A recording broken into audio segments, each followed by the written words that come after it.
donde las extremeñas y los extremeños van a decidir qué futuro quieren para los próximos 4 años, y nosotros estamos aquí para escuchar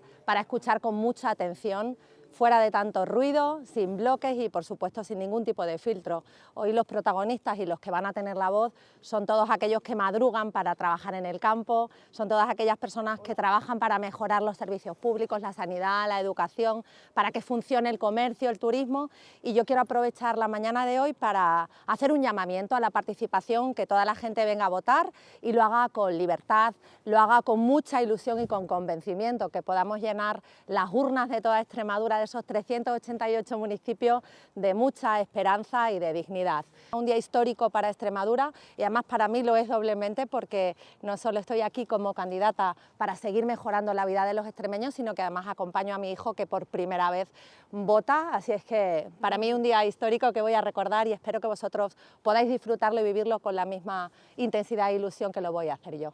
Desearos un buen día. ¿Con qué sensaciones llega? ¿Cree que va a cumplir sus objetivos de no depender de ningún partido? Llego con la tranquilidad del trabajo bien hecho, de haber puesto todo lo mejor de mí al servicio de mi tierra y de verdad, tranquila y confiada.